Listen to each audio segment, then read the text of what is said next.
नमस्कार दोस्तों इस वीडियो में बात करेंगे केजरीवाल और संजय सिंह के बारे में। दोस्तों, केजरीवाल कितने भी बड़े बड़े दावे कर लें, किसी भी उपलब्धि को गिनवा दें, कोई भी आंकड़ा पेश कर लें और किसी भी किस्म का वादा कर लें, लेकिन दोस्तों ये सब कुछ वो कर सकते हैं सिर्फ अपने लोगों के सामने, अपनी पार्टी के नेताओं के सामने, अपने कार्यकर्ताओं के सामने और उस मीडिया के सामने जिसको उन्होंने खरीद रखा है अपने विज्ञापनों के जरिए, चाहे वो प्रिंट मीडिया है चाहे वो इलेक्ट्रॉनिक मीडिया है। अगर कोई दूसरा व्यक्ति, एक न्यूट्रल व्यक्ति या बीजेपी का नेता इनसे कुछ पूछ ले तो इनके पास कोई आंकड़ा नहीं होता, कोई फैक्ट नहीं, फिगर्स नहीं। ये सिर्फ हवा हवाई वादे करते हैं, हवा हवाई दावे करते हैं, हवा हवाई उपलब्धियां गिनवाते हैं। दोस्तों, कुछ ऐसा ही हुआ है एनडीएमसी की बैठक में। जो एनडीएमसी है उसमें दूसरी पार्टियों के भी नेता हैं, बीजेपी के भी हैं, कांग्रेस के भी हैं। उसमें जो बीजेपी के नेता हैं उन्होंने जब केजरीवाल से सवाल किया दिल्ली के प्रदूषण के बारे में, दिल्ली की टूटी सड़कों के बारे में, तो वो किस तरह से भाग गए आप इस वीडियो में देखिए। आप देखिए बिना जवाब दिए वो किस तरह से इस वीडियो में भागते दिखाई दे रहे हैं, इस बैठक को छोड़कर जाते हुए दिखाई दे रहे हैं। ये कहने के बावजूद कि आप बैठक से मत जाइए, आप जवाब दीजिए, लेकिन वो भाग रहे हैं। आप इस वीडियो को देखिए दोस्तों। नहीं, आप हर मीटिंग में बोलते कुछ है, करते कुछ है, क्यों? अच्छा एक चीज बताइए, आज आपको दिल्ली की जनता का हेल्थ आपके लिए जरूरी नहीं है? 2 एजेंडे आ जाएंगे। गैस चैम्बर बन रहा है, दिल्ली गैस चैम्बर बनता जा रहा है अरविंद केजरीवाल जी। ये मुद्दा है पराली में, अरे पोल्यूशन एनडीएमसी में आ रहा है, पोल्यूशन एनडीएमसी में आ रहा है। आपको खुद खांसी हो रही है पोल्यूशन के मारे। आप अभी चले जाएंगे जिंदल ट्रीटमेंट ले ले, यहाँ के लोग नहीं जाएंगे अरविंद केजरीवाल जी। ये रिपोर्ट मेरी नहीं है, ये रिपोर्ट आपके सरकार की है, जो बताती है, जो कहती है कि पंजाब में रैंडम 561 हुए, हरियाणा में 100 के करीब हैं, उत्तर प्रदेश में उससे कम है। दूसरे में अरविंद केजरीवाल, दिल्ली की सड़कें टूटी पड़ी है। एक मिनट सतीश जी, दिल्ली की सड़कें टूटी पड़ी हैं, दिल्ली की बसों की। अरविंद केजरीवाल जी इधर देखिए ना, केजरीवाल जी देखिए इधर, चाय पी रहे केजरीवाल जी। पोल्यूशन का विषय इतना जरूरी विषय अरविंद केजरीवाल जी, चिंता नहीं है। डेंगू मलेरिया भागेगा नहीं, केजरीवाल जी भागेगा नहीं। केजरीवाल जी फिर भाग रहे हैं, आप भाग रहे हैं केजरीवाल जी, केजरीवाल जी भाग रहे हैं, आप भाग रहे हैं, भागेगा नहीं केजरीवाल जी, केजरीवाल जी भाग रहे हैं, आप भागेगा मत केजरीवाल जी। दोस्तों, आपने इस वीडियो में देखा किस तरह से केजरीवाल मीटिंग छोड़कर भाग गए। हालांकि जिस तरह से उनको रोका जा रहा था कि आप रुकिए और जवाब दीजिए, लेकिन उनके पास जवाब नहीं है दोस्तों, क्योंकि दोस्तों दिल्ली में प्रदूषण बढ़ता जा रहा है। वो केजरीवाल जो कहते थे दिल्ली में जो प्रदूषण है वो पंजाब की वजह से है। पंजाब में अगर हमारी सरकार आ गई तो हम प्रदूषण पंजाब में बंद करवा देंगे, हम पराली जलना बंद करवा देंगे और दिल्ली में प्रदूषण खत्म हो जाएगा। लेकिन दोस्तों अभी तो पराली जलना शुरू ही हुई है, अभी सिर्फ शुरुआत हुई है, चाहे वो पंजाब है चाहे हरियाणा में। लेकिन दिल्ली में प्रदूषण बढ़ चुका है, 300-400 के स्तर पर जाकर पहुंच गया है और केजरीवाल कह रहे हैं कि हम प्रदूषण कंट्रोल करेंगे। दोस्तों, दिल्ली जो है एक गैस चैम्बर बनती जा रही है, वहाँ पे लोगों को सांस लेना मुश्किल हो रहा है, उनके जो लोगों की लाइफ है, ज़िंदगी है, कम होती जा रही है। एक स्टडी हुई है जिसमें बताया गया है कि दिल्ली में रहने वाले लोग अपने ज़िंदगी के 12 साल खो देते हैं सिर्फ प्रदूषण के कारण, क्योंकि उनके फेफड़े खराब हो जाते हैं, उनके दूसरे अंग भी काम करना बंद कर देते हैं, जिनके कारण वो 12 साल कम जीते हैं दूसरे लोगों के मुकाबले। दोस्तों, दिल्ली जो गैस चैम्बर बन गया है, जिसके बारे में केजरीवाल ने दावा किया था कि दिल्ली को हम प्रदूषण मुक्त कर देंगे, कुछ भी नहीं कर पाए हैं।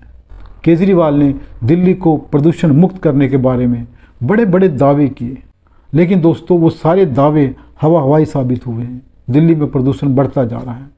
आप खुद सोचिए, दिवाली के बाद और पराली जब और जलाई जाएगी तो दिल्ली का क्या हाल होगा। इसके अलावा दोस्तों जो उनसे सवाल किया गया है कि दिल्ली में सड़कें टूटी हुई हैं और काम नहीं किया जा रहा है। दोस्तों, केजरीवाल के पास ना केवल दिल्ली सरकार है बल्कि एमसीडी भी है। वो कहते थे कि एमसीडी हमें दे दो, हम दिल्ली को प्रदूषण मुक्त कर देंगे, कूड़ा मुक्त कर देंगे, लेकिन दोस्तों कुछ नहीं कर पाए।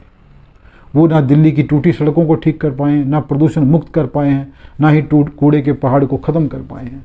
दोस्तों, अब बात करते हैं संजय सिंह की, जो केजरीवाल के बड़े नेता हैं, लेकिन दोस्तों आजकल वो शराब घोटाले के चक्कर में जेल में बंद है। उनको ईडी ने और सीबीआई ने जेल में बंद कर रखा है। हाँ, अदालत उनको छोड़ नहीं रही है, वो हाई कोर्ट तक चले गए हैं अपनी ज़मानत के लिए, लेकिन उनको ज़मानत नहीं मिल रही है। वो चाहते हैं कि मुझे ज़मानत दे दी जाए, लेकिन दोस्तों सिसोदिया की तरह और सत्येंद्र जैन की तरह इनको भी ज़मानत नहीं मिल रही है। हाँ, सत्येंद्र जैन जरूर ज़मानत ले गए हैं क्योंकि वो बीमार है। और दोस्तों ये जो कहते हैं कि हमने कुछ नहीं किया, झूठा केस बनाया गया है, सारा जो केस बनाया गया है ईडी और सीबीआई द्वारा झूठा केस है, हमें फंसाया जा रहा है। लेकिन दोस्तों संजय सिंह के सामने सबूत पेश कर दिए गए हैं, उनके सामने गवाह आ गए हैं। अब उनको पता लग गया है कि मैं जल्दी से बाहर आने वाला नहीं हूँ और मैं बुरी तरह फंस गया हूँ। जो संजय सिंह 2 बार जब इनको अदालत में ले जाएगा, जो बार बार मोदी अडानी नारा लगा रहे थे, ज़ोर शोर से एक जोश दिखाई दे रहा था, अब वो गायब हो गया। अब संजय सिंह की बॉडी लैंग्वेज बदल चुकी है। दोस्तों आप इस वीडियो में देखिए किस तरह से संजय सिंह निराश हताश दिखाई दे रहे हैं। उनकी भाषा में एक कमजोरी का एहसास हो रहा है। उनकी बॉडी लैंग्वेज क्या है, आप इस वीडियो को देखिए और समझिए। संजय जी क्या कहना चाहेंगे? मोदी जी की जांच हो जाए तो जिंदगी भर जेल रहना पड़ेगा। मोदी जी एक भ्रष्ट नेता है, अडानी के साथ मिलकर भ्रष्टाचार कर रहे हैं। दोस्तों इस वीडियो से पता लग रहा है कि संजय सिंह अब पहले जैसे संजय सिंह नहीं रहे। उनको एहसास हो गया है कि मैं बुरी तरह फंस गया हूँ। और दोस्तों इस एहसास का अंदाज़ा आप इससे भी लगा सकते हैं कि अब वो ये दावा नहीं कर रहे हैं कि मैंने कुछ नहीं किया इसलिए मुझको ज़मानत दे दी जाए, ये जो केस है झूठा है। हाँ ठीक है, वो अखबार वालों के सामने, मीडिया वालों के सामने कुछ भी बोल देते हैं, लेकिन दोस्तों अब ये कोर्ट में क्या कह रहे हैं ये महत्वपूर्ण है। कोर्ट में संजय सिंह कह रहे हैं कि मुझे शुगर है, मुझे ब्लड प्रेशर है, और एक बात उन्होंने और कही है, मुझे ग्लूकोमा है। ग्लूकोमा दोस्तों आँख की एक बीमारी होती है जिसको काला मोतिया भी बोलते हैं। उसमें आदमी को दिखना बहुत कम हो जाता है, उसके लिए रोज़मर्रा के काम करने भी मुश्किल हो जाते हैं। लेकिन दोस्तों जो ये दावा कर रहा है संजय सिंह कि मुझे ग्लूकोमा है, वो आदमी जेल में पढ़ने के लिए 15-16 किताबें मंगवाता है कि मुझे किताबें पढ़नी है। जिस आदमी को ग्लूकोमा हो वो पढ़ नहीं सकता, अगर पढ़ता है तो अपनी आँखों को और नुकसान पहुँचाएगा। मेरा मानना है कि अगर उनको ग्लूकोमा वाकई है तो उनको किताबें नहीं मंगवानी चाहिए थी। आजकल ऑडियो बुक्स का ज़माना है, अगर आप पढ़ नहीं सकते तो ऑडियो बुक सुन सकते हैं, लेकिन उन्होंने ऑडियो बुक्स की जगह बुक्स मंगवाई हैं, 15-16 बुक्स मंगवाई हैं पढ़ने के लिए। जो आदमी दावा कर रहा है कि मुझे ग्लूकोमा है वो बुक्स मंगवा रहा है, वो कैसे पढ़ेगा? या उसके साथ जेल में बैठ के कोई दूसरा पढ़ेगा? और वो जो कह रहे हैं मुझे ब्लड प्रेशर है, शुगर है, मुझे छोड़ दिया जाए, बीमार आदमी हूँ। दोस्तों ब्लड प्रेशर और शुगर एक आम बीमारी बन चुकी है। हिंदुस्तान में हर 5वें-6ठे आदमी को ब्लड प्रेशर और शुगर है।